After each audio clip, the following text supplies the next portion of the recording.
భయపడవద్దు, నేను నీతో ఉన్నాను. విస్మయపడవద్దు, నేను నీ దేవుడను. నేను నిన్ను బలపరచెదను, నీకు సహాయం చేయదను. యెషయా 41:10. జీవితంలో ఒక సమయం వస్తుంది, అప్పుడు మనకు అనిపిస్తుంది, నాకేం కుదరదు, నా పరిస్థితులు మారవు, నా లక్ చెడు, ప్రతి ప్రయత్నం ఫెయిల్ అవుతుంది, ప్రతిరోజు భారంగా అనిపిస్తుంది. ఒక యువకుడు కూడా అలానే అనుభవించాడు. చాలా డ్రీమ్స్ ఉన్నాయి, కానీ వరుసగా ఫెయిలియర్స్. జాబ్స్ పోయాయి, పీపుల్ మ్యాక్ చేశారు, సెల్ఫ్ కాన్ఫిడెన్స్ జీరో. ఒకరోజు అతను పూర్తిగా విరిగిపోయాడు. అప్పుడు అతను ఒక్క మాట విన్నాడు, భయపడవద్దు, నేను నీతో ఉన్నాను.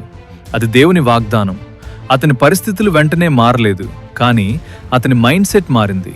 ఫీర్ తగ్గింది, డౌట్ తగ్గింది, కాన్ఫిడెన్స్ మెల్లగా పెరిగింది. ఎందుకంటే అతనికి అర్థమైంది, నేను ఒంటరిగా లేను. ప్రతి స్ట్రగుల్ వెనుక ఒక పర్పస్ ఉంది, ప్రతి డిలే వెనుక ఒక ప్రిపరేషన్ ఉంది, ప్రతి ఫెయిల్యూర్ వెనుక ఒక లెసన్ ఉంది. నీ జీవితం కూడా అలానే ఉంటుంది. ఇప్పుడే ఆన్సర్ రాకపోవచ్చు, ఇప్పుడే మార్పు కనిపించకపోవచ్చు, కానీ గుర్తుంచుకో, భయం నీ ఫ్యూచర్ని డిసైడ్ చేయదు, పరిస్థితులు నీ విలువను నిర్ణయించవు, దేవుడు నీ కథని ఇంకా పూర్తి చేయలేదు. కాబట్టి నీవు ఆగిపోవద్దు, నీవు వదులుకోవద్దు, నీవు భయపడవద్దు. ఎందుకంటే నేను నీతో ఉన్నాను అని దేవుడు చెప్పాడు. నీ పరిస్థితి పెద్దది కాదు, నీతో ఉన్న దేవుడు పెద్దవాడు.